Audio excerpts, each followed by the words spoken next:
akan lebih banyak, tapi secara angka ini tidak disebutkan pasti akan berapa hektar hari ini dicabut pagar lautnya, karena terbilang cukup luas, yakni 60 hektar. Nah, ini merupakan pagar laut yang cukup panjang juga di Kabupaten Bekasi, sempat viral karena bermuaranya viral ini juga karena salah satunya kita ketahui pagar laut di Tangerang yang sempat juga dibongkar dari pihak gabungan, kemudian hari ini dilakukan pembongkaran pagar laut yang ada di Bekasi. Nah, tampaknya kalau kami perhatikan bahwa cara yang digunakan ini merupakan dari alat pemberat yang harus memerlukan ketelitian juga untuk pembongkarannya, karena berbeda juga yang digunakan metode ketika dilakukan saat di Tangerang atau di Tangerang yang ada pagar lautnya juga. Nah, kita akan lihat ini akan memakan waktu berapa lama, karena sekali lagi sempat tadi hujan juga mengguyur yang cukup deras, kemudian juga faktor dari ombak, kemudian faktor angin juga, ini juga menjadi salah satu penentu terkait bagaimana nanti pembongkaran pagar laut ini diselesaikan. Dan juga disampaikan juga tadi bahwa kalau ini berjalan lancar maka kurang lebih akan dibongkar selama 10 hari.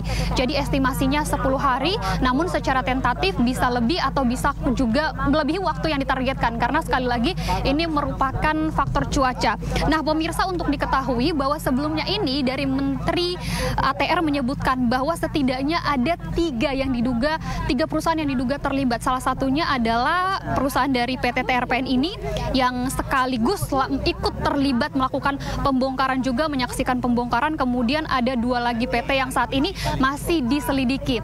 Nah, untuk luasnya ini tentunya berbeda. Namun satu hal yang perlu diketahui bahwa dari 3 PT yang disebutkan tadi atau yang disebutkan oleh pemerintah, bahwa PT TRPN ini yang satu-satunya perusahaan yang sudah melakukan reklamasi. Nah, tadi pun sebelum kami tiba di lokasi pembongkaran, kami sempat melihat bagaimana lokasi dari reklamasi tersebut, sehingga nanti ketika sudah dilakukan pembongkaran pagar laut, tentunya nantinya akan dilakukan kembali pemulihan, pemugaran, karena tentunya ini juga merusak tata ruang laut, karena secara kita lihat secara runut bahwa dampaknya ini tidak hanya terkait dengan ekosistem laut, tapi juga mengganggu akses nelayan, kegiatan ekosistem laut juga terganggu karena kegiatan adanya pagar laut ini, sehingga perlu dilakukan pembongkaran pagar laut ini. Tentunya kami masih akan menanti seperti apa proses, kemudian juga bagaimana atau kru yang diterjunkan ini, karena sejauh informasi yang kami dapatkan ini, kru yang diterjunkan ini adalah masih dari, kemungkinan ini adalah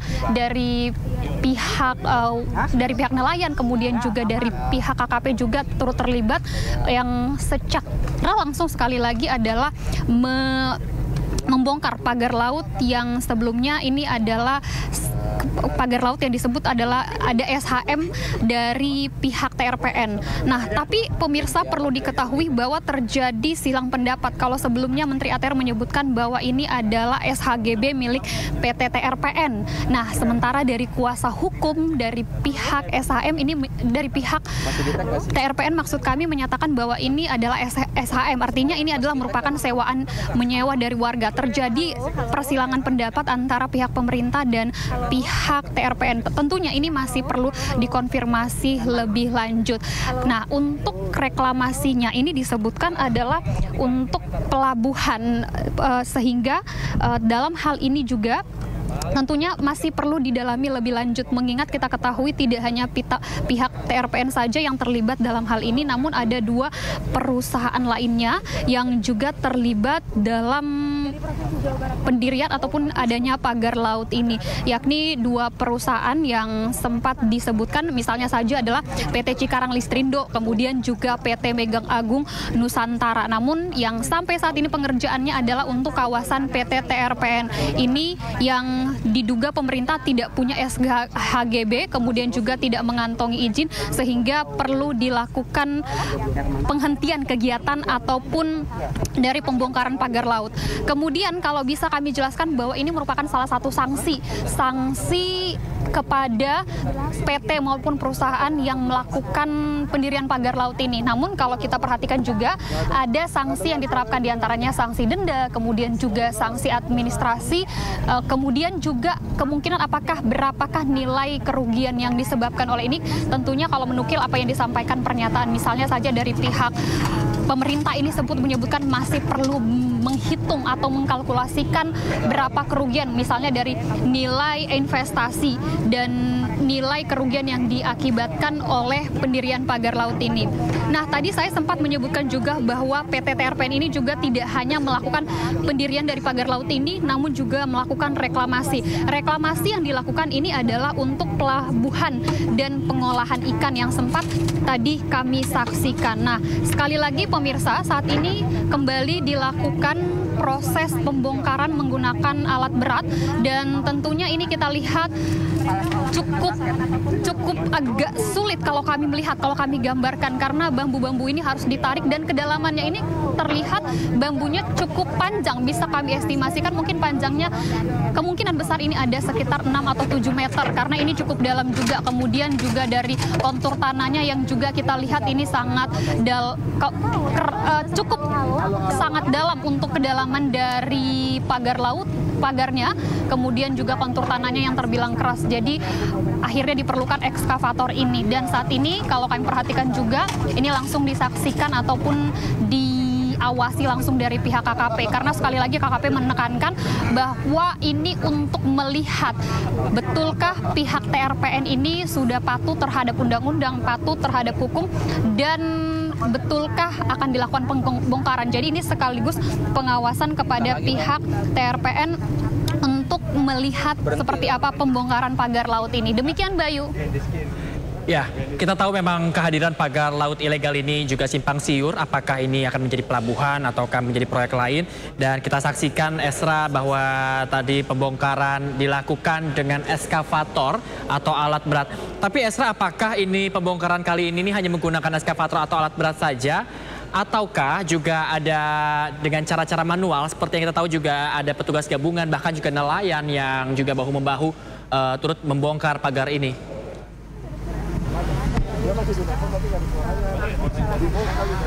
Bayu, kalau kami perhatikan ataupun mengutip pernyataan tadi dari pihak KKP, sejauh ini metode yang digunakan adalah menggunakan alat berat eskavator yang sudah ada di visual kami. Namun kami tidak mengetahui atau masih akan mengkonfirmasi apakah hanya alat-alat ini saja digunakan, karena juga berkaca pada pagar laut yang ada di Tangerang yang sempat ini dibongkar tidak hanya secara manual, tapi kemarin kami perhatikan bahwa ada kru-kru yang bertugas, seperti kita ketahui ada dari pihak TNI, kemudian KKP yang bersinergi ataupun saling berkolaborasi untuk pembongkaran pagar laut tersebut dan menggunakan speedboat. Namun ini agak berbeda. Tapi kalau kami perhatikan, kami jelaskan kembali bahwa ekskavator ini digunakan untuk mengangkat daripada bambu ini. Kemudian ada beberapa masyarakat, atau mungkin ini bisa kami gambarkan warga ataupun nelayan yang juga ikut mencabut dari pagar-pagar laut ini. Karena kalau saya perhatikan bahwa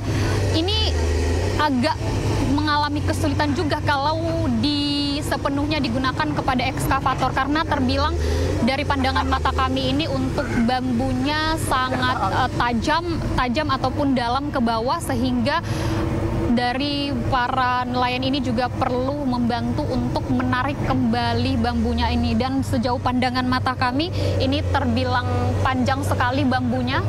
Sekali lagi ada, kalau mengutip pernyataan juga disebutkan 60 hektar luasnya. Namun kalau berdasarkan apa yang disampaikan ataupun menukil beberapa berita, ada yang menyampaikan 76 hektar, bahkan perkiraannya lebih luas. Atau yang mendominasi ini adalah dari PT TRPN. Nah, kalau kami juga bisa gambarkan saat ini masih terus berlangsung, dan sekali lagi Bayu, ini masih akan melihat dan juga tergantung cuaca, karena situasinya juga kami lihat matahari, maksud kami ini masih mendung karena sempat diguyur hujan. Apakah ada nanti rehat ataupun seperti berkaca kepada situasi kegiatan pagar laut yang ada di Tangerang, ini bisa mungkin saja memakan waktu yang cukup lama, karena tadi ini berlangsung sekitar pukul 9 pagi. Mungkin saja nanti memerlukan waktu istirahat, kita akan tunggu bersama. Ini berbeda sekali ketika kita membandingkan dengan pagar laut yang ada di Tangerang yang memerlukan memerlukan kru ataupun memerlukan dari petugas yang cukup banyak. Sementara ini hanya mendominasi adalah alat besar, kemudian beberapa nelayan bisa dihitung mungkin ada sekitar 10 atau ada sekitar kurang lebih dari 10. Nah, sampai saat ini bisa kami jelaskan juga bahwa yang untuk mengawasi pembongkaran pagar laut ini adalah dari pihak KKP. Jadi lokasi yang dibongkar ini adalah milik dari perusahaan TRPN yang saya sebutkan tadi. Karena sekali lagi kalau bisa saya ulang, ada 3 perusahaan yang diduga memiliki SHGB. Salah satunya adalah milik TRPN. Namun dari TRPN ini mengklaim bahwa tidak ada SHGB di lokasi ini, melainkan adalah SHM yang menyewa dari warga. Tapi ini berbanding terbalik dengan pernyataan yang disampaikan pemerintah. Nah, tentunya ini masih gambaran lokasi dari pihak PT TRPN ini. Sementara nanti masih ada 2 lokasi, namun apakah hari ini juga dilakukan ini kita masih menunggu, tapi dikonfirmasi dari pihak KKP ini menyatakan bahwa hari ini masih berfokus juga kepada TRPN. Bahkan TRPN melalui kuasa hukumnya tadi menyatakan bahwa mereka mengaku salah atas adanya pendirian dari pagar laut ini. Bayu. Baik, Esra, kita nantikan bersama seperti apa ini nantinya, sejauh apa pagar laut ilegal ini bisa dibongkar oleh petugas gabungan, Esra. Kita akan bersama-sama pantau bersama Anda, Esra. Kita akan kembali kepada Anda nanti. Dan pemirsa, Anda jangan kemana-mana. Kita akan kembali, tetaplah di Breaking News.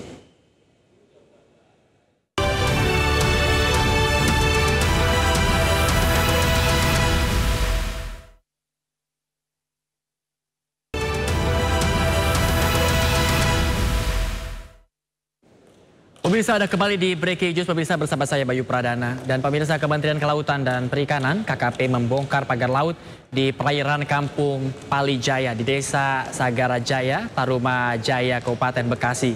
Pembongkaran juga dibantu oleh PT Tunas Ruang Pelabuhan Nusantara, TRPN selaku pemilik pagar laut. Hari ini TRPN, kan yang lain kami masih dalam itu yang sebelah, ya kan. Dan terutama ini yang di wilayah yang mengganggu PLTU, gitu. Kan PLTU protes nih. Nah, karena itu menjadi penyuplai listrik di wilayah DKI, kita harus jaga itu, kalau enggak nanti mati listrik semua DKI, ya kan. Mungkin Pak Kadis bisa menjelaskan terkait dengan ininya, Pak Kadis, perizinan ataupun tindak ini hari ini. Tapi biar rata. Sedikit Pak Dirjen, ini kan ada yang mengatakan anggota DPR bahwa adanya pagar laut ini merugikan PT PLN begitu, karena untuk menyalurkan distribusi ke Jawa, Madura dan Bali, itu apakah benar? Kalau itu kan PL pernyataan BRL. Kami PLN-nya, kalau di kami ini kan PKKPRA-nya. Ketika pengelolaan tersebut tidak ada itu, maka kami turun untuk menertibkan. Gitu. Pak Kadis. Pak, sedikit mungkin sanksinya pembongkaran mandiri ini merupakan sanksi administratif juga atau seperti apa? Oh iya. Jadi memang kami diskusi dengan bank, lawyer, menyampaikan, Bang, karena bank yang memasang sebaiknya dari pihak perusahaan yang melakukan pembongkaran. Setuju beliau. Jadi kami pemerintah Provinsi Jawa Barat tentu mengapresiasi ya apa yang dilakukan oleh TRPN dengan melakukan pembongkaran pagar yang dianggap pagar laut itu secara mandiri. Jadi kan ini memang tidak ditemui ya di daerah lain gitu ya. Itikat baik ini saya rasa perlu kita apresiasi secara positif. Saya rasa itu aja. Ya. Prosedur dulu waktu perizinannya gimana sih Pak sampai muncul? Saya rasa sudah disampaikan oleh Pak lawyer ya tadi bahwa mereka memang mengakui salah, itu kan ada sesuatu yang masih tertinggal. Dan ini kan setelah clear and clean, artinya pembongkaran pagar laut, kemudian juga ada sanksi administrasi yang diberikan kepada TRPN, itu baru boleh mengurus kembali perizinan. Jadi tadi sudah disampaikan kan, jadi segala perizinan baik di laut maupun perizinan lainnya ini akan segera diurus oleh TRPN. Selain 60 hektar dari TRPN, total ada berapa hektar Pak? Kan kalau di Tangerang kemarin 30,16 kilometeran ya Pak ya? Kalau panjang ini sebenarnya memanjang ya, pagar yang disebut pagar laut itu ya, cerucuk bambu itu sekitar 3,3 kilometer aja ya. Jadi itu memanjang sebenarnya.